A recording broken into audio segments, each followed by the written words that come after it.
This tutorial is to analyze AMI data to obtain load shapes that can be used to generate simulations without having to load all the AMI explicitly into the simulation.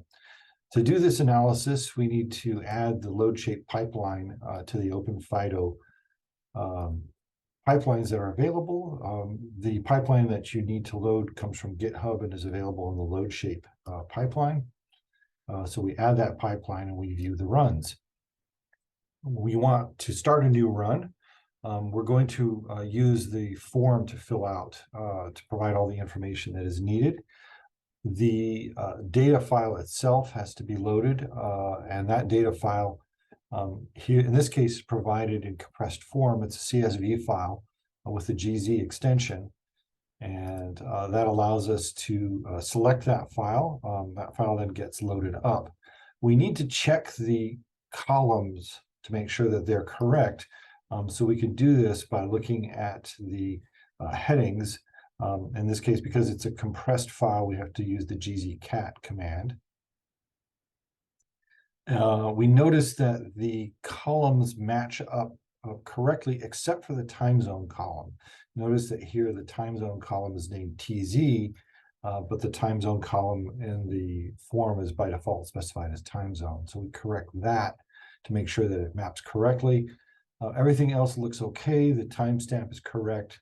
The meter ID is correct. The value that we're interested in, which is the power, is correct. The date time format is correct.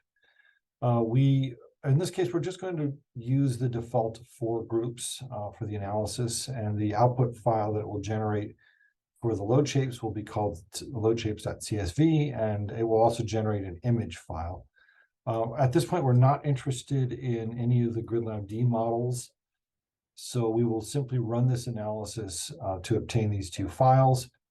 We submit the form, and we're ready to start the run. Okay, we see the run has completed, and it's generated 3 files for us. The first file contains information about which meter IDs got assigned to which group. So we can download that file and view it. And you can see the meter ID column contains each meter in the data file that we uploaded. And the second column contains the groups to which they were assigned. We can view the assignments of those groupings using this, the image file is generated. The easiest way to look at that file is to use the data visualization. And so we can get a preview of that file. We can see the 4 groups, and there are very distinct shapes.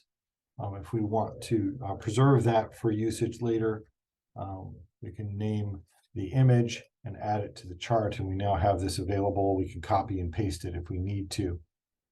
Notice that we can see the in the blue traces, the original AMI data that was used for that cluster. We see we have one cluster of 10 AMI data sets from 10 meters. And for each of these, the data is identified by season. So we can see the winter, weekend, and weekday load shapes. And so these shapes correspond to the typical day for weekdays and weekends. The spring, the summer, and the fall, and this is done for each of the load shapes. We can see that this load shape has a total of 86 buildings associated with it, and given the magnitude of these, they look like they're probably residential buildings. And then these correspond probably to different kinds of commercial buildings that have similar load shapes that can be grouped together. The final data file that's provided actually contains the load shape data itself. We'll take a look at that file.